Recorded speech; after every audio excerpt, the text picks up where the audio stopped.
স্বাগত নিয়মিত আয়োজন এখন প্রকাশের সঙ্গে আছে আমি তোফায়েল আহমদ। ইরান যুদ্ধের কারণে চাপে আছে বিশ্ব অর্থনীতি, যার প্রভাব এসে পড়েছে দেশের অর্থনীতিতেও। উপরন্তু ঋণের কিস্তির $130 কোটি ছাড় করতে অস্বীকৃতি জানিয়েছে IMF, কারণ রাজস্ব ও আর্থিক খাতের সংস্কার আশানুরূপ নয়। এদিকে যুক্তরাষ্ট্রের বাজারে কমেছে তৈরি পোশাক রপ্তানি। বিশ্বব্যাংক বলছে গত 2 বছরের মতো এবারও কমবে জিডিপি প্রবৃদ্ধি। এমন এক বাস্তবতায় প্রথমবারের মতো বাজেট দেবেন অর্থমন্ত্রী, যা কিনা নতুন সরকারেরও প্রথম বাজেট। দেশের অর্থনীতি ও সংস্কার কার্যক্রম নিয়ে আলোচনার জন্য আজ স্টুডিওতে আছেন ঢাকা বিশ্ববিদ্যালয়ের অর্থনীতি বিভাগের অধ্যাপক ডক্টর শাহাদাত হোসেন সিদ্দিকী এবং সেন্টার ফর পলিসি ডায়ালগের গবেষণা পরিচালক ডক্টর খন্দকার গোলাম মোয়াজ্জেম। আপনাদের দুজনকেই স্বাগত আজকের আলোচনায়। ডক্টর মোয়াজ্জেম, আর্থিক খাতের সংস্কারের অর্থ তো ব্যাপক। আমরা যদি একটু ছোট করে বলি যে বিশ্বব্যাংকের সাবেক কর্মকর্তা ডক্টর আহসান ইস মনসুরকে যেভাবে গভর্নরের পদ থেকে সরানো হলো, আমরা আরও দেখলাম যে ইসলামী ব্যাংকের এমডিকে ছুটিতে পাঠানো হয়েছে, তারপর ব্যাংক রেজুলেশন বিল পাশ করা হয়েছে যেখানে আগের মালিকদের তাদের ব্যাংকের নিয়ন্ত্রণের সুযোগ রাখা হয়েছে। এসবই কি IMFকে ট্রিগার করেছে যে তারা শেষ মানে যে কিস্তির অর্থ তারা এই মুহূর্তে দেওয়ার কথা ছিল জুনের আগেই, সেটা দিল না বা দিচ্ছে না, সেই সিদ্ধান্ত নিতে কি এই ঘটনাগুলোই ট্রিগার করেছে বলে আপনি মনে করেন? সাধারণত যেটা হয় যে কোনো গুরুত্বপূর্ণ ঘটনার যেগুলোতে সামাজিকভাবে সংবেদনশীল, আমরা যারা দর্শক বা যারা বাইরে থেকে রিপোর্ট থেকে ওইগুলো দিয়ে মনে করি যে এটাই হয়তো মূল কারণ। আসলে মূল কারণটি এই জায়গাতে না। সুনির্দিষ্টভাবে IMF-এর এই কিস্তির, ষষ্ঠ কিস্তির এই ঋণ পাবার ক্ষেত্রে তার কিছু শর্ত বলা ছিল, গত সেপ্টেম্বরে নির্ধারণ করে দেয়া ছিল। সেই শর্তগুলো পরিপালনের ক্ষেত্রে আসলে এই সময়কালে সেই অর্থে কোনো অগ্রগতি হয়নি বা কোনো ক্ষেত্রে উল্টো যাত্রা শুরু হয়েছে। প্রথম যেটি এক্ষেত্রে গুরুত্বপূর্ণ সেটা হলো যে ভর্তুকির ক্ষেত্রে বলা হয়েছিল যে সরকার ভর্তুকি হ্রাসের উদ্যোগ নেবেন এবং সেক্ষেত্রে বিদ্যুতের এবং জ্বালানির মূল্যের ক্ষেত্রে সরকার প্রয়োজনীয় সংস্কারের উদ্যোগ নেবেন।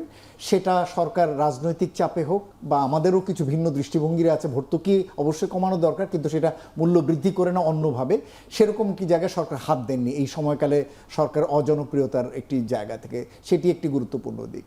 দ্বিতীয় দিক যেটি বলা হয়েছিল এক্ষেত্রে যে রাজস্ব আদায়ের ক্ষেত্রে রাজস্ব ব্যবস্থাপনা এবং রাজস্ব পরিচালনা, এই দুটোর ক্ষেত্রে যে বিভাজন হয়েছিল, দুটো অংশ করা হয়েছিল, সেটি পূর্ণাঙ্গভাবে বাস্তবায়ন হবে। সেই জায়গাটির ক্ষেত্রে নতুন সরকারের সাম্প্রতি যে অধ্যাদেশগুলো পাশ হয়েছে এই অধ্যাদেশটিকে সরকার বাতিল করেছেন। তার মানে হচ্ছে যে পূর্ণভাবে এইখান থেকে সরকারের সরে যাওয়াকে এটি ইঙ্গিত করে।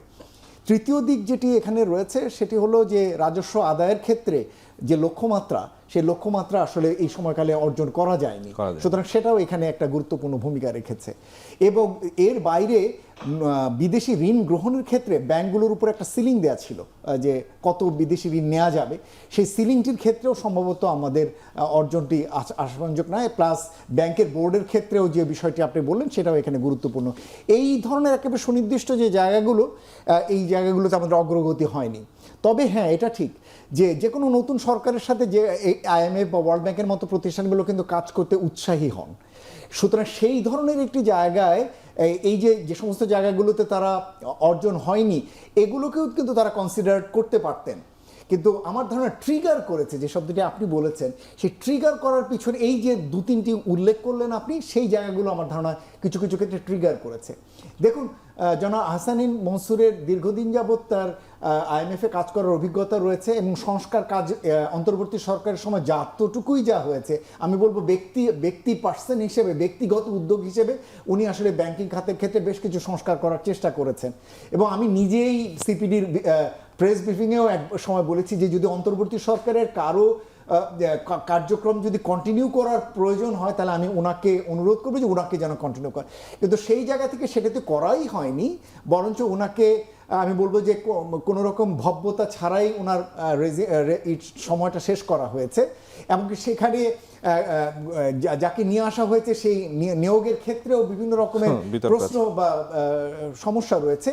সবকিছু মিলে এবং এখন যখন নতুন করে ব্যাংক কোম্পানি আইনের যে সংস্কারের কথা বলা হয়েছে, যেটি পাশ করানো হলো এবং সেখানে আবার পূর্ববর্তীদেরকে সুযোগ দেওয়া হলো, মোট কথা ব্যাংকের যে এই যে মার্জারের যে উদ্যোগটি নেওয়া হয়েছিল, যেটাতে আগামীতে আসলে আরও এই ধরনের ব্যাংক আসলে মার্জ করার প্রয়োজন ছিল, সেদিকে না গিয়ে পুরো উল্টো যাত্রা শুরু হলো। সবকিছু মিলে যে কোনো প্রতিষ্ঠানই এই ধরনের একটি জায়গাতে তার আসলে কোনো আর কার্যক্রম এগিয়ে নিয়ে যাওয়ার মতো উপায় থাকে না। ধন্যবাদ ডক্টর গোলাম মোয়াজ্জেম। ডক্টর শাহাদাত, কিছু কিছু ক্ষেত্রে যেমন ভর্তুকি কমানোর ক্ষেত্রে সরকার অজনপ্রিয় হতে পারে, সেখান থেকে নয় আমরা বুঝতে পারি যে সরকার কেন ভর্তুকি কমানোর ব্যাপারে দৃঢ় পদক্ষেপ নেয়নি, কিন্তু কিছু কিছু সংস্কারের ক্ষেত্রে মানে বিশেষ করে ব্যাংকিং খাতের সংস্কার যেগুলো রাজনৈতিকভাবে চিন্তা করলেও মানে বর্তমান সরকারের করার কথা ছিল, কিন্তু অনেক ক্ষেত্রে দেখা গেল সেগুলো করা হয়নি। আপনার কি মনে হয় যে আর্থিক খাত সংস্কারের ব্যাপারে এই সরকার কম্প্রোমাইজড? দেখুন, মোয়াজ্জেম ভাই বলছে, তার সাথে যদি আমি আর কিছু পয়েন্ট অ্যাড করি, দেখেন বাংলাদেশের অর্থনীতিতে সবচেয়ে বড় সমস্যাটা কোথায়, যে অর্থনীতিকে এগিয়ে নিতে হলে অবশ্যই আমার সংস্কার দরকার, এবং সংস্কার না, বাস্তবে প্রকৃতপক্ষে যে ভালো করা যায় কিভাবে, তার জন্য যত উদ্যোগ দরকার এই ব্যাংক ব্যবস্থাটাকে বাঁচানোর জন্য কাজ করা উচিত। কিন্তু প্রকৃতপক্ষে যে কথাটা বলা হচ্ছে, তাহলে কি উল্টো পথে হাঁটছে সরকার, সেই জায়গাগুলো স্পষ্ট হয় যখন প্রকৃতপক্ষে যে কাজগুলার করার কথা ছিল সেই অ্যাকশনসগুলো যদি তার বিপরীতক্রম হয়। প্রথমত যেটা বললেন, বোর্ডের ক্ষেত্রে আমরা আগের অবস্থায় ফিরে যাচ্ছি, তার মানে কি সেই পরিবারতন্ত্র, সেই জায়গাগুলোকে আমরা প্রাধান্য দিচ্ছি। আরেকটা জিনিস দেখেন, IMF এর যে শর্তগুলা নিয়ে কথা বললেন, বলা হচ্ছিল যে আমাদের যে সরকারি ব্যাংকগুলা সেইগুলাতে আমাদের যে খেলাপি ঋণের পরিমাণ রয়েছে সেটা কমাতে হবে। আসলে কমানোর লক্ষ্যমাত্রা তো আমরা তো দেখেছি, যেমন আপনি যদি দেখেন আহসানিস মনসুর গভর্নর এবং বর্তমান গভর্নরের সময়, এই ধরনের 1-1.5 মাসের সময় লক্ষ্য করবেন 1 লাখ কোটি টাকা কিন্তু আমাদের সফলতা এসেছে। এটা সরকারের ভাষ্য অনুযায়ী।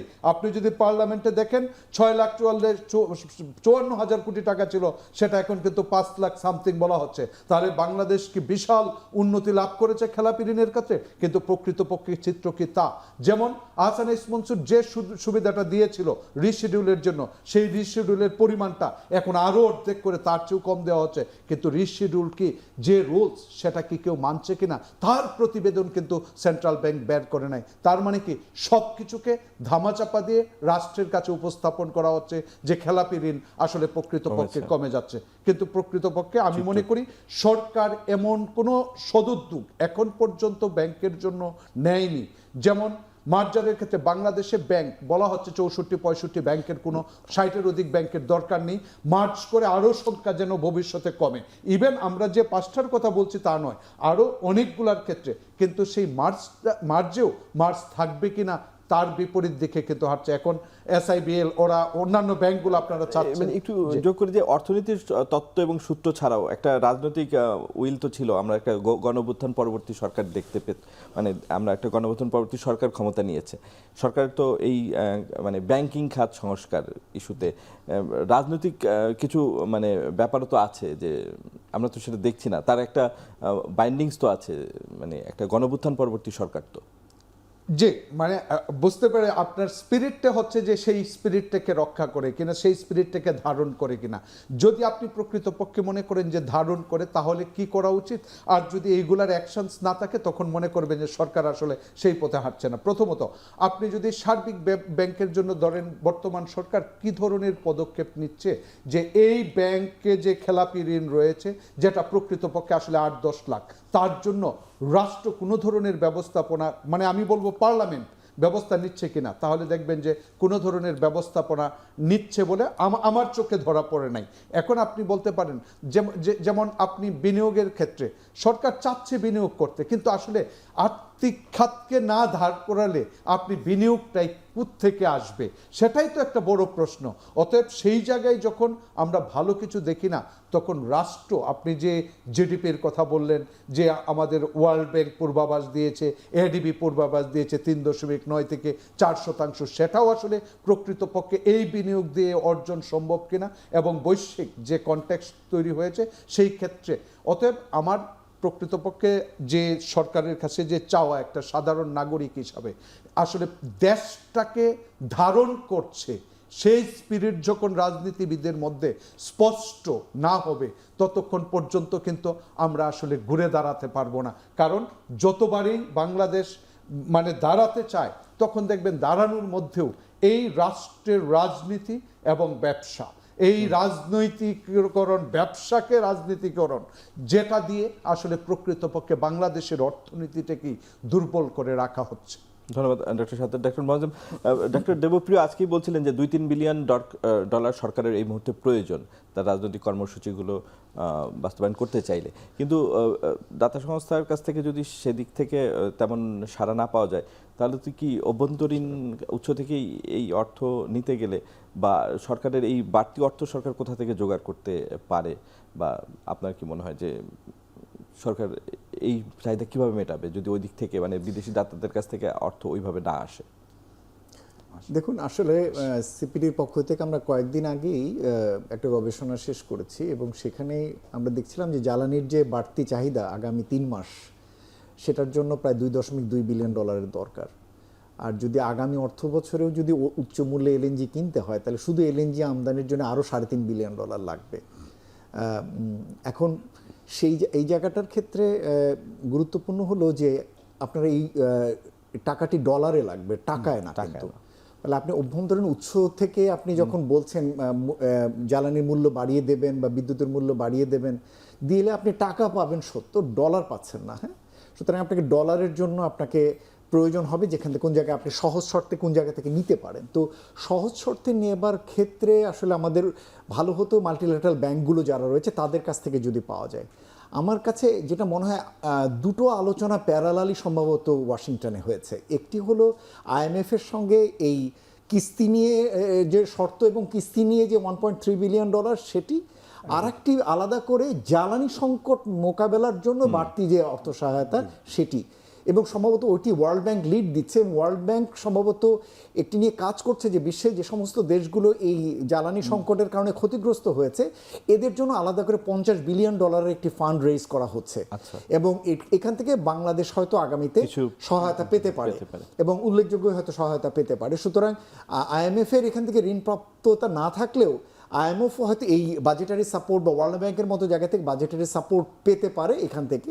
এছাড়া মাননীয় প্রধানমন্ত্রী সেদিন জাপানের এশিয়ান নেট জিরো অ্যাজেট প্লাসে অংশগ্রহণ করে সেখানেও তিনি দেশগুলোকে চেয়েছেন $2 বিলিয়ন। আমার ধারণা এই হিসেবগুলো ওগুলোর সাথে মিলিয়ে উনি এক ধরনের এগুচ্ছেন। তো আশা করা যায় যে সেখান থেকে তিনি কিছুটা বাড়তি অর্থ সেখান থেকে আনতে পারবেন। সমস্যাটি হচ্ছে কি যে এই সময়কালে আমাদের রেমিটেন্সটা হয়তো ফ্লোটা ভালো, কিন্তু রপ্তানি ফ্লো কিন্তু ভালো না। রপ্তানি কিন্তু এই মুহূর্তে নেতিবাচক প্রবৃদ্ধির মধ্যেও রয়েছে। সুতরাং সেটা আমাদের রিজার্ভের জন্য কিছুটা হলেও চ্যালেঞ্জিং। আবার বিদেশি উৎসগুলো থেকে ঋণ প্রাপ্যতাও কিন্তু ভালোর দিকে না।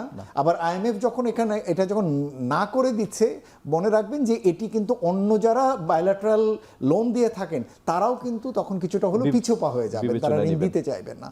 সুতরাং সবকিছু মিলে আমি বলবো যে সরকারকে এখনই কিছুটা কনজারভেটিভ স্ট্র্যাটেজিতে যাওয়া দরকার, সেটা রাজস্ব বা অর্থ সংকুলনের ক্ষেত্রে, অর্থ ব্যয়ের ক্ষেত্রে এবং অর্থ প্রাপ্তির ক্ষেত্রে। আমরা সেই আলোচনা বিরতির পরে আরো করব। দর্শক, আমরা একটা বিরতিতে যাচ্ছি, বিরতির পরে এসে আবারও এই আলোচনায় আপনাদের আমন্ত্রণ।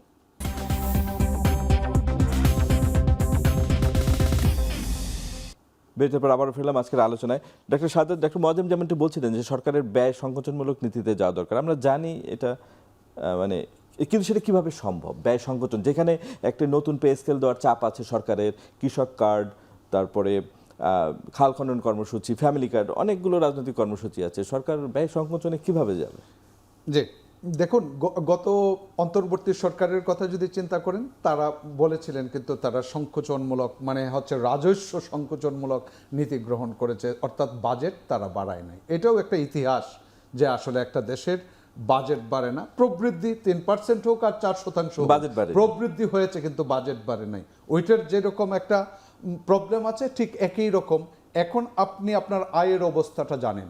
যেমন রেভিনিউর ক্ষেত্রে স্লো, এখন পর্যন্ত ৭২,০০০-৭৫,০০০ কোটি টাকা পিছিয়ে আছেন। এখন হচ্ছে সামনে বাজেট, সেই বাজেটে আপনি হয়তো দেখে থাকবেন পত্রপত্রিকায় বিভিন্ন মারফতে অলরেডি আলোচনা হয়েছে যে ৯ লাখ প্লাস, 9 লাখ 30,000 কোটি টাকা। সেই ক্ষেত্রে যদি বাজেটের হিস্ট্রি দেখেন, প্রবৃদ্ধির হিস্ট্রি, সেটা হবে বাংলাদেশের আরেকটা হিস্ট্রি।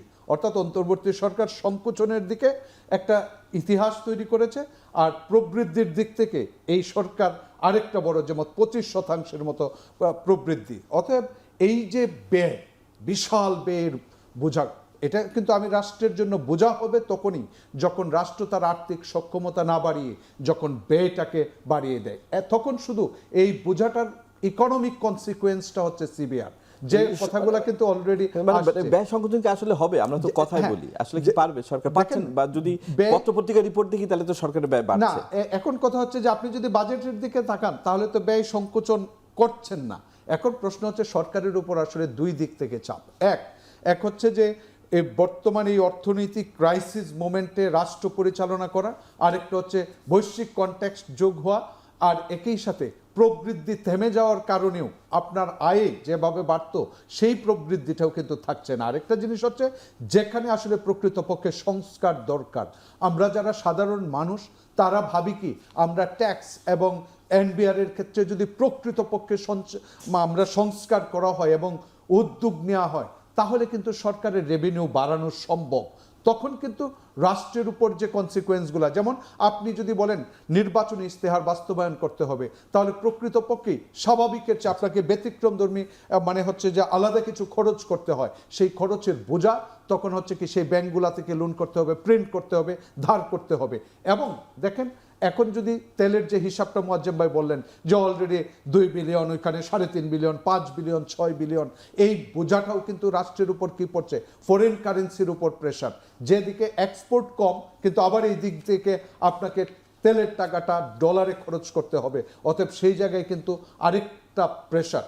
সামগ্রিক বিবেচনায় হচ্ছে সরকারকে এখন যদি চিন্তা করেন আপনি নিজে কিভাবে বাজেট মেনটেন করেন, আমার পরিবার আমি যতটুকু আয় করি সেই অনুযায়ী কিন্তু আমি আমার পরিবারকে ম্যানেজ করি, সেই রাজনীতিবিদদেরকেও একই ধারণায় আসতে হবে যে এটা রাষ্ট্র, অতএব রাষ্ট্র থেকে আমরা যত টাকা সংগ্রহ করতে পারবো সেই তুলনায় আমি ব্যয় করব। আর যদি আপনার কথা হচ্ছে না হয় সেন্ট্রাল ব্যাংকের উপর চাপ পড়ে, যেটা দেশের রাষ্ট্রের এই যে আমরা ম্যাক্রো সমষ্টিক অর্থনীতি ব্যবস্থাপনার ক্ষেত্রে গুরুত্বপূর্ণ ভূমিকা পালন করে, এখন রাজস্ব সরকার যদি আর্থিক সরকারকে চাপের মধ্যে ফেলে তখন রাষ্ট্রে এক ধরনের বিশৃঙ্খলা তৈরি হয়, যে কারণে হচ্ছে যে রাষ্ট্রের সমষ্টিগত অব্যবস্থাপনা থেকে যায়। ধন্যবাদ ডক্টর শাহাদাত। ডক্টর মোয়াজ্জেম, ইরান যুদ্ধের সর্বশেষ খবর তো আপনি নিশ্চয়ই রাখছেন যে আসলে একটা ডিল যে হবে সেরকম খুব বেশি আশাবাদী হওয়া যাচ্ছে না, কারণ এখন অবধি যে অবস্থা, যদি ইরান যুদ্ধ আরও মানে দীর্ঘায়িত হয়, প্রলম্বিত হয়, মানে ইরান যুদ্ধের ক্ষতি কাটিয়ে ওঠার জন্য আমাদের অর্থনীতি কতটা প্রস্তুত আছে বলে আপনি মনে করেন? সরকারের গৃহীত পদক্ষেপগুলো কি আসলে বিপর্যয় সামাল দিতে পারবে? প্রথম কথা হলো ইরান যুদ্ধটা এখন একটা অপ্রয়োজনীয় যুদ্ধ হিসেবে এগুচ্ছে। এটাতে কোনো পক্ষেরই আসলে আর তেমন কিছু পাবার নেই, কিন্তু উভয় পক্ষ তার অনমনীয় অবস্থানের জন্যই জিনিসটা দাঁড়িয়ে আছে। এরকম একটা জায়গা থেকে যে কোনো পর্যায়ে আসলে ডিল হয়েও যেতে পারে, হ্যাঁ, কেননা সেটা তো হতেই পারে। উভয় পক্ষের কারোরই আসলে এখান থেকে আর প্রাপ্তির কোনো সুযোগ নেই। সুতরাং বোম ফেলেও ইরানকে কিছু করার নেই, অথবা হরমুজ প্রণালী আটকে রেখেও ইরানের যেখান থেকে বাড়তি প্রাপ্তি সেটাও কিছু নেই, বা অন্যান্য দেশগুলোতে বোম ফেলেও যে ইরানের প্রাপ্যতার আছে।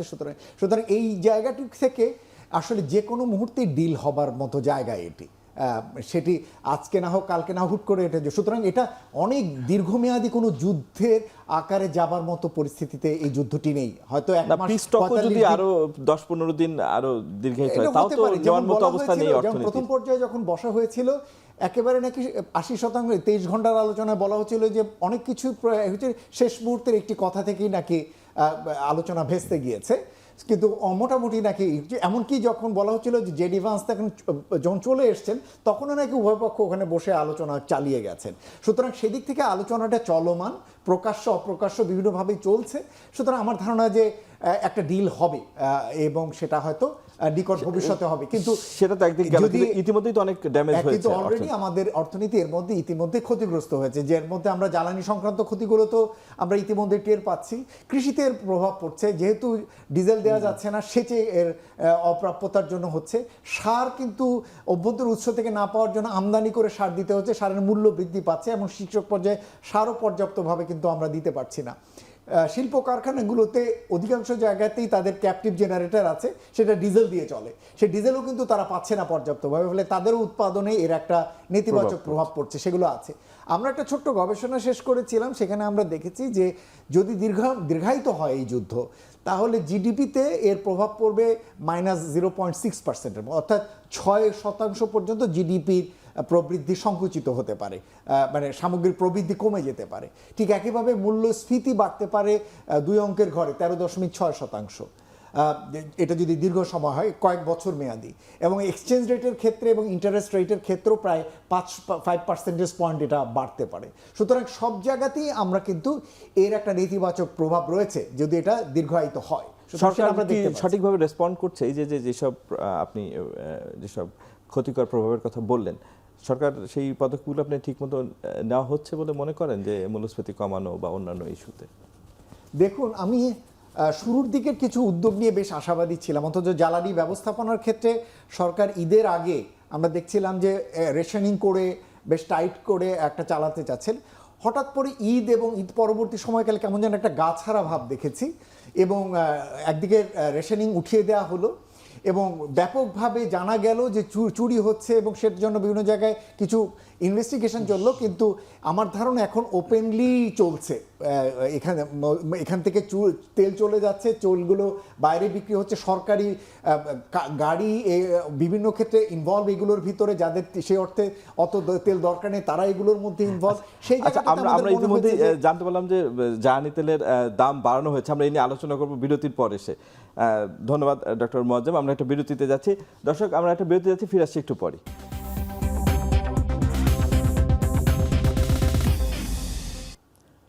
বিরতির পর আবারও ফিরে এলাম আজকের আলোচনায়। ডক্টর মোয়াজ্জেম, আমরা বিরতি যাওয়ার আগে আপনার আলোচনা থামিয়ে দিয়ে যেটি জানাচ্ছিলাম যে আসলে আমরা যেই মুহূর্তে আলোচনা করছিলাম সেই মুহূর্তেই তেলের দাম বাড়ানো হলো। সরকার যদিও বলেছিল যে এপ্রিল মাসে দাম বাড়বে না। প্রতি লিটার অকটেন 140 টাকা, প্রতি লিটার পেট্রোল 135 টাকা এবং প্রতি লিটার ডিজেল 115 টাকা দাম নির্ধারণ করা হয়েছে এবং কাল থেকে তা কার্যকর। তো ছোট করে জানতে চাই, এই যে তেলের মূল্য বৃদ্ধি, এর কি প্রভাব জনজীবনে পড়বে বলে আপনি মনে করেন? প্রথমত হচ্ছে যে সরকারও অনেকটা নিরুপায়, কেননা সরকারেরও তো আসলে আর্থিক সংস্থান করার জন্য অর্থ দরকার। তো এই মুহূর্তে জ্বালানি আমদানির জন্য যে অর্থ, ভর্তুকির জন্য যে বাড়তি অর্থ, সেই জায়গাগুলোতে কিছু ক্ষেত্রে সরকারকে হয়তো কিছুটা না বাড়িয়ে উপায় ছিল না। তা আমাদের একটা অনুরোধ ছিল, সরকার ডিজেলের মূল্যটি যাতে পরিহার করেন এবং অকটেন বা পেট্রোলে যাতে হাত দেন। কিন্তু সম্ভবত সরকার হাত দিয়েছেন এই অর্থে ডিজেলে, যে কিছুটা হয়তো রাজস্বরও দরকার সরকারের। কিন্তু এই কারণে ফলে যেটা হবে মূলত এর ফলে সেটা হলো যে ডিজেলের কারণে কৃষিতে যেহেতু সেচে ব্যবহার হয় ডিজেল, পরিবহন খাতে যেহেতু ডিজেলের ব্যবহার হয়, সুতরাং এর সরাসরি অভিঘাতটি কৃষি উৎপাদন ব্যয়, বিশেষ করে বোরো আসছে, বোরোর উৎপাদনে এর একটা প্রভাব হয়তো থাকবে। ঠিক একইভাবে পরিবহন মালিকরা হয়তো আগামীকালকেই সরকারের সাথে বসবেন মূল্য পুনর্নির্ধারণের জন্য, সেখানে এর প্রতিক্রিয়াটি থাকবে। আর অকটেন বা পেট্রোলের ক্ষেত্রে কিছুটা নিরুৎসাহমূলক পদক্ষেপ, এই অর্থে যে এই যে অতি কম মূল্য থাকা এবং সেটাকে ব্যবহার করে লোকজন বাসায় স্টোর করে রাখা, মজুত করে রাখা, এই মূল্য বৃদ্ধির ফলে এখানে এই ধরনের প্রতিক্রিয়াতে যদি কিছুটা তারা নিবৃত্ত হয় সেটা। আবার অনেক সময় বলা হয় যে পার্শ্ববর্তী দেশের সাথে আমাদের মূল্য পার্থক্য অনেক বেশি থাকলে অনেক সময় সীমান্তে বেরিয়ে যায়। যদিও এখন পর্যন্ত খুব বড় কোনো বিজিবি খবর দেয়নি যে তারা আটক করেছে যে পার হয়ে যায়, কিন্তু তারপরেও এই পার্থক্যটি কমে আসলো, যার ফলে ওই ইনসেন্টিভটি থাকবে না যে এই ধরনের মজুত করে বাইরে পার্শ্ববর্তী দেশে পাঠিয়ে দেওয়া। এই সমস্ত জায়গাটির একটাই ইমপ্লিকেশন, সেটা হচ্ছে সরকার তার অন্তত যে বাড়তি অর্থের দরকার হচ্ছিল সেই অর্থের কিছুটা তারা সংস্থান করতে পারে। একটা হিসেব দিয়েছিল 5,000 কোটি টাকা থেকে প্রায় 12,000 কোটি টাকার মতো সরকারের অন্তত বিদ্যুতের ক্ষেত্রে যদি এটা হয় তাহলে এরকম কিছুটা সংস্থান হবে। বিদ্যুতের মূল্য এখনো হয়তো বাড়ায়নি সরকার, কিন্তু হয়তো এখন এই কারণে এখন বিদ্যুতের মূল্যের ক্ষেত্রেও হয়তো এরকম একটা ঘটনা আগামীতে ঘটতে পারে। ধন্যবাদ ডক্টর মোয়াজ্জেম। ডক্টর শাহাদাত, সরাসরি দ্রব্যমূল্যের ঊর্ধ্বগতি কমানো সরকারের একটা অগ্রাধিকার, সেটা কি আর সম্ভব হবে বলে মনে হয় এই তেলের মূল্য বৃদ্ধির পরে? আবার যদি বিদ্যুতের দাম বাড়ে, ফুয়েলের মূল্য বৃদ্ধি মানেই হচ্ছে সার্বিকভাবে যে সমস্ত সেক্টর উৎপাদনে করতে গেলেই ফুয়েল লাগে, অতএব সকল জিনিসপত্রের দাম বাড়বে। এটা হচ্ছে রেশনাল, কারণ ফুয়েল মূল্যস্ফীতিকে উস্কে দেয়। এখন প্রশ্ন হচ্ছে এই মূল্যস্ফীতি কারণ বাড়ার কারণে শ্রমিক শ্রেণী যারা অথবা যারা কর্মকর্তা কর্মচারী কাজ করে অফিসিয়াল, অতএব তারাও কিন্তু মজুরি বৃদ্ধির একটা প্রত্যাশা করবে, অতএব একটা চাপ সৃষ্টি করে। কারণ আপনি আপনার জীবনযাত্রা যখন নির্বাহ করবেন না, তখন বলবেন যে আমারও মজুরি বাড়াতে হবে, তখন ওয়েজ স্পাইরাল ইনফ্লেশন, যে আপনি মজুরি বাড়ার কারণে সেই ক্ষেত্রে ডাবল পুশ ফ্যাক্টর হিসাবে কাজ করবে মূল্যস্ফীতির ক্ষেত্রে। বর্তমান সরকারের এই তেলের মূল্য বৃদ্ধিটা আসলে মূল্যস্ফীতি কমানোর ক্ষেত্রে একটা বড় চ্যালেঞ্জ, এবং সবচেয়ে বড় চ্যালেঞ্জ আরেকটা হচ্ছে যে আমাদের যে দারিদ্রতা বাড়ছে, হ্যাঁ, যে সেটা সব একটা issue। ক্ষেত্রে বাড়ছে। অতএব এই ধাক্কায় আসলে আমাদের নতুন করে আবার কিছু নতুন আমরা যারা নতুন গরিব মানুষ, আরো কিছু মানুষ সম্ভাবনা দারিদ্র তৈরি সীমার হয়েছে। ভিতর চলে যাবে, দারিদ্র সীমার ভিতর চলে যাবে। তো আলটিমেটলি তো তাহলে অর্থনীতির সুখবর কোথায়? না, সুখবরটা হচ্ছে বিষয়টা আপনি যদি এইভাবে মনে করেন, পৃথিবীতে শক হয়, এটা একটা শক, নেগেটিভ শক, গ্লোবাল শক থেকে উপস্থিত হয়েছে।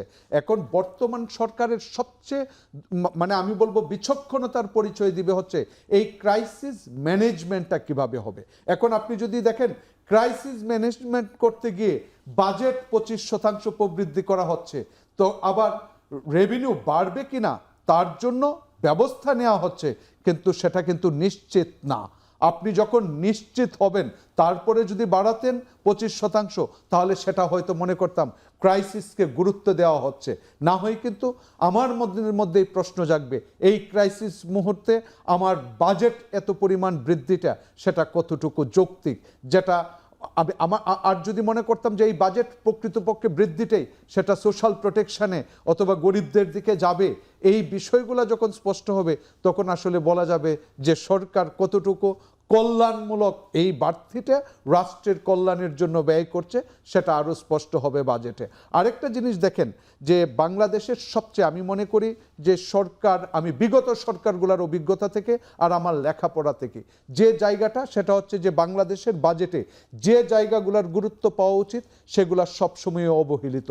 স্বাস্থ্য এবং শিক্ষা লং টার্মে একটা সিরিয়াস বেনিফিট দেয় এবং সেটা সাস্টেইনেবল। বাংলাদেশের প্রবৃদ্ধি আপনি বলতে পারেন কেন এখন সাস্টেইনেবল না এবং রেজিলিয়েন্ট না, কারণ 2019 সালে যখন 8.15% প্রবৃদ্ধি অর্জন করছেন, সেই 8-এর দিকে এখন আর যেতে পারছেন না, বরং নিচের দিকে ধাবমান। এ থেকে বোঝা যায় যে বাংলাদেশ তার রেজিলিয়েন্ট যে কথাটা বলা হতো, কিন্তু প্রকৃতপক্ষে অর্থনীতির মধ্যে যে গুণে ধরা অর্থনীতি সেটা কিন্তু প্রমাণ হচ্ছে। অতএব সেই জায়গাটায় বাজেটে রিফ্লেকশন করতে হবে যে শিক্ষাকে মূল্যায়ন করতে হবে, স্বাস্থ্যকে মূল্যায়ন না করার কারণে আজকে বাচ্চা মারা যাচ্ছে না, বাচ্চাকে আসলে টিকা না আসার কারণে হত্যা করা হচ্ছে। এই কথাগুলোও কিন্তু জনগণের কাছে চলে আসে যখন একটা রাষ্ট্রের ব্যবস্থাপনায় দুর্বল হয়। আমি সেজন্য গুরুত্ব দিব যে রাষ্ট্রের সম্পদের ব্যবস্থাপনা কিভাবে হবে এবং সম্পদের আয়ের সংস্থানটা কিভাবে সক্ষমতা বৃদ্ধি করবে তার উপর গুরুত্ব দেওয়া। ধন্যবাদ ডক্টর শাহাদাত। আমাদের আরেকটা বিরতি নেওয়ার সময় হয়েছে। দর্শক, আমরা আরেকটা বিরতি যাচ্ছি, ফিরে আসছি।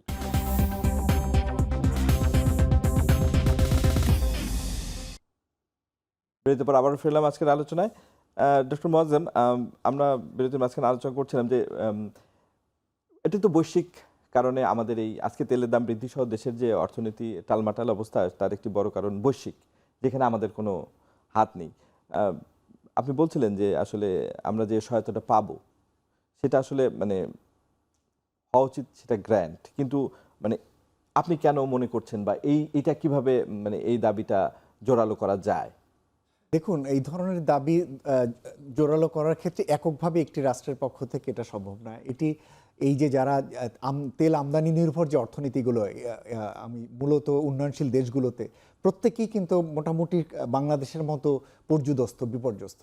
সুতরাং তাদের দিক থেকে আসলে জয়েন্টলি ইস্যুটা তোলা দেয়। এটা নিয়ে জাতিসংঘে আলোচনা হতে পারে, এটা নিয়ে বিভিন্ন ফোরামগুলোতে আলোচনা হতে পারে, দক্ষিণ এশিয়ার ভিতরে হতে পারে, এশিয়ার ভিতরে হতে পারে, সার্ক বা বিমস্টেকের মতো প্ল্যাটফর্ম যেগুলো কম বেশি যতটুকু আছে সেখানে এটা নিয়ে আলোচনা হতে পারে, এবং সেই অনুযায়ী এবার এলডিসির ফোরাম যেটা রয়েছে WTO-তে সেখানে এটা হতে পারে। এবং যেহেতু এই মুহূর্তে ওয়ার্ল্ড ব্যাংকের পক্ষ থেকে একটা উদ্যোগ রয়েছে যে তারা একটা সহজ শর্তে ঋণের ব্যাপারে আলাপ আলোচনা করছে, আমার প্রশ্নটি হচ্ছে যে এই যুদ্ধে যে ভিকটিম আমরা, সেখানে কেন আমাদেরকে ঋণ করে অর্থ নিতে হবে? কেননা বরঞ্চ এই জায়গা থেকে যে অর্থের প্রয়োজন সেটারও তো পূর্ণ আমরা রিপ্লেসমেন্ট পাচ্ছি না। যেটুকু দেওয়া হচ্ছে সেটি যেন গ্র্যান্ট আকারে দেওয়া হয়, বাজেটারি সাপোর্ট আকারে দেওয়া হয়, নন কন্ডিশনাল আকারে যাতে আসে এবং সরকার যাতে এটি ব্যবহার করতে পারে। কিন্তু এবার নিজের দিকে তাকানোর ক্ষেত্রে একটা বিষয় রয়েছে, উল্টোভাবে তারা যদি বলে যে ঠিক আছে আমরা তোমাদেরকে অর্থটি দিচ্ছি, কিন্তু তোমরা কি তোমাদের মাত্র ক্ষেত্রে কি ব্যয় সাশ্রয়ী উদ্যোগ নিচ্ছ? আমি নিজেও কিন্তু মানে কিছুটা যেভাবে বিশ্বব্যাংক IMF হ্যাঁ, বলে। আমি কিন্তু নিজে কিছুটা শঙ্কিত আছি এই অর্থে, একদিকে বিদ্যুতের মূল্য, জ্বালানির মূল্য বৃদ্ধি করে সরকার রাজস্ব কিছুটা বেশি পেল, আবার বাইরে থেকে অর্থ পেল, সেটার ফলে আবার সরকারে আবার বাজেটের আকার বৃদ্ধি করবার জন্য যেন কোনো প্রণোদনা বা না তৈরি হয়। আমি কোনোভাবেই মনে করি না যে এখন সময় আছে 5 লক্ষ নতুন করে পাবলিক সেক্টরের নতুন কর্মচারী নিয়োগ দেওয়ার। আমি তো মনে করি এক্সিস্টিং যেটা রয়েছে সেটাই অনেক ক্ষেত্রে সংকোচনের সুযোগ রয়েছে, কেননা এখন টেকনোলজি ডেভেলপ করেছে, সার্ভিসগুলো এখন অনেক বেশি ডিজিটালাইজড ওয়েতে করা সম্ভব, এবং এক্সিস্টিং কর্মচারী সংকোচন করে তাদেরই আরও বেশি মূল্য দেওয়া। সুতরাং সেই জিনিসগুলো সরকার করছে কিনা, তা না করে সরকার আবার বড়ভাবে বেতন বৃদ্ধির জন্য আবার পুরোটাবে, কেন সরকারের যে হিসেব, যেটা কমিশন যেটা দিয়ে গেছে, সেটা প্রায় 1 লক্ষ কোটি টাকা নাকি লাগবে সেটা, কিন্তু সেটা আসলে একবারে করোনার মতো আর্থিক সামর্থ্য কিন্তু নেই। সরকারের যে বিভিন্ন ধরনের সামাজিক কার্ড কর্মসূচিগুলো, সেই জায়গাতেও সরকারের কিন্তু একটু রাশ টানা দরকার আছে। সুতরাং এই জায়গাটিতে একটা ভারসাম্য রাখা, যে একটি হচ্ছে যে ঠিক আছে অর্থ প্রাপ্তির জায়গায় আমরা জোরালো দাবি তুলতে পারি, আবার নিজেদের দিক থেকেও যাতে ব্যয় সংকোচন বা ব্যয় সাশ্রয়ী হওয়া বা প্রকল্প, ওই ধরনের প্রকল্প না নেওয়া। এমন হুট করে এখন শোনা যাচ্ছে যে দ্বিতীয় যমুনা সেতুর কথা শুনছি, আবার শোনা যাচ্ছে যে দ্বিতীয় পদ্মা সেতুর কথা শোনা যাচ্ছে। আমি তো মনে করি যে এই মুহূর্তে এই ধরনের কোনো মেগা প্রকল্প, বড় প্রকল্প নেওয়ার মতো কোনো বিলাসিতা সরকারের দেখানো উচিত নয়। ধন্যবাদ ডক্টর মোয়াজ্জেম। ডক্টর শাহাদাত, যেই মানে বলা হচ্ছিল যে মানে সরকারের যে ব্যয় সংকোচন, তো ব্যয় সংকোচন করতে গিয়ে সরকার আসলে একটি সুনির্দিষ্টভাবে খাতের কথা বললেন। আপনি কি মনে করেন যে এই যে এখন যে মানুষের আয় সীমা বা মানে কমে যাবে বা মানুষের ব্যয় বাড়বে, সেইখানে সরকার কোনো মানে স্বস্তির মানে জায়গা দিতে পারে কিনা জনগণকে? যারা মার্জিনাইজ পিপল তাদের জন্য অনেক ধরনের আছে, কিন্তু যারা মধ্যবিত্ত বা এদের জন্য তো সরকার কিছু করছে না। দেখেন, স্বস্তির জায়গাটা হচ্ছে যে প্রথমত আমি যদি বলি যে এই সরকার, আজকে এই সরকার অন্য সরকার থাকার কথা, এই সরকার একটু যোগ করি এর সাথে কর্মসংস্থান, যেই অর্থে ডক্টর মোয়াজ্জেম বললেন যে স্কুইজ করা দরকার সরকারি খাতে, কিন্তু একইভাবে প্রাইভেট সেক্টরে তো আমাকে কর্মসংস্থান বাড়াতে হবে, সেখানে তো সেটাও একটা মানে অগ্রাধিকার এই সরকারের। তো সেই ক্ষেত্রে কি করা উচিত? দেখেন যে এখন আমি যদি এমপ্লয়মেন্টের কথা বলি, তাহলে সেই ক্ষেত্রে একটা চ্যালেঞ্জটা হচ্ছে ইন এ সেন্স, আপনি যখন ফুয়েলের প্রাইস বাড়ছে, এখন বলবেন যে ইনফ্লেশন বেশি, অতএব আমার নমিনাল ইন্টারেস্ট রেট যা আছে তার থেকে কিন্তু আরও বেড়ে যাবে, অতএব ইন্টারেস্ট রেট বাড়া মানে হচ্ছে বিনিয়োগের ক্ষেত্রে কিন্তু একটা হুমকি। এখন প্রশ্ন হতে পারে যে স্বস্তির যে জায়গাটা বললেন, সরকারকে এখন বাজেট দেওয়ার ক্ষেত্রে সত্যিকারী বাস্তবতাকে মেনে নিয়েই তার বাজেট দেওয়া উচিত। এখন প্রশ্ন হচ্ছে সেই বাস্তবতা কোথায়? আমরা যদি বলি যে এই সরকার একটা বিশেষ সরকার ইন এ সেন্স, যে আমরা 5ই আগস্ট পেয়েছি বলে এখন একটা নতুন সরকার পেয়েছি, এখন প্রশ্ন হচ্ছে এই 5ই আগস্ট থেকে আমরা কি শিখলাম?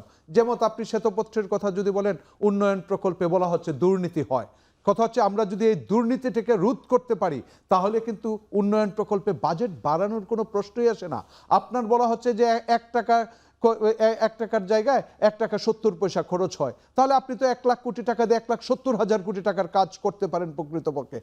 আমার কথা হচ্ছে যে সেই এস্টিমেশনগুলা যদি সত্যিই হয়, তাহলে আপনি 2 লাখ কোটি টাকা দিয়ে 3.5 লক্ষ টাকা কোটির কাজ করতে পারেন বাংলাদেশে, উন্নয়ন প্রকল্পগুলোকে যেভাবে হাই প্রাইসড করা হয়। তাহলে এই ক্ষেত্রে একটা সংযত আচরণ, আরেকটা হচ্ছে নতুন প্রকল্প নেওয়ার ক্ষেত্রে, বড় বেগ প্রকল্প নেওয়ার ক্ষেত্রে যদি সংযম হয়। কিন্তু সরকারের এখন একটা বড় চাপ রয়েছে, সেটা হচ্ছে পে কমিশন যেহেতু একটা রিপোর্ট দিয়ে গিয়েছে, এখন এই রিপোর্ট বাস্তবায়নের জন্য 42,000 টাকা রেখে গিয়েছিল, এখন বিষয়টা হচ্ছে 1.5 মাসের মধ্যে সরকারকে ধার করতে হচ্ছে 51 থেকে 52,000 কোটি টাকা। এখন প্রশ্ন, এবং এই টাকাটা অন্যত্র সরানো হয়েছে বিকজ ফুয়েলের ক্ষেত্রে, ফার্টিলাইজারের ক্ষেত্রে সেই জায়গাটা ব্যবহার করতে হয়েছে। এখন প্রশ্ন হলো, একটা সবচেয়ে দীর্ঘ সময় কিন্তু পে স্কেল দেওয়া হচ্ছে না, অতএব তারাও যৌক্তিক দাবিটা, এখন সেটা বাস্তবায়নের জন্যই প্রকৃতপক্ষে যে কথাটা, যে সরকারের জিডিপির দিকে যদি তাকান এবং জিডিপির এস্টিমেশন যদি সত্যি হয়ে থাকে, তাহলে সেই প্রপোর্শনে আমার আসলে ট্যাক্স রেভিনিউ কত হওয়া উচিত সেটাকে বাস্তবায়ন করা, শুধুমাত্র সেটা খুব কঠোর হবে, কঠোর সংস্কার বা কঠিন সেক্ষেত্রে সংস্কার। কঠোর হতে হবে সরকারকে।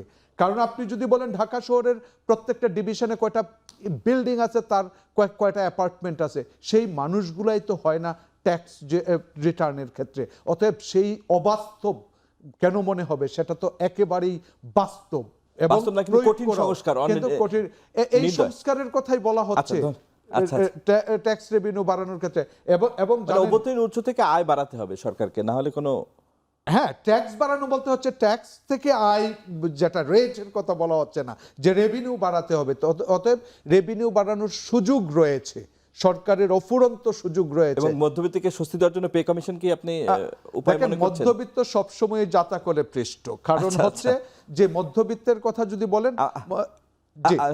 আমাদের এক কথায় যদি শেষ করতে পারেন, আমাদের সময় শেষ হয়ে গেছে। যে আমি বলবো যে মধ্যবিত্তদের জন্য একটা কঠিন চ্যালেঞ্জ সময় হচ্ছে, যে রাষ্ট্র যেভাবে ব্যবস্থাপনার দিকে যাচ্ছে, প্লাস হচ্ছে বৈশ্বিক যে কনটেক্সট আচ্ছা। রাষ্ট্রের উপর ঘাড়ে চাপছে। ধন্যবাদ ডাক্তার শাহাদাত এবং ডাক্তার গোলাম মোয়াজ্জেম, আপনাদের উভয়কেই আবারও ধন্যবাদ আমাদের এই আলোচনায় যোগ দেওয়ার জন্য। দর্শক, আমরা এখানেই শেষ করছি। আবারও দেখা হবে সমসাময়িক ইস্যুতে। শুভরাত্রি।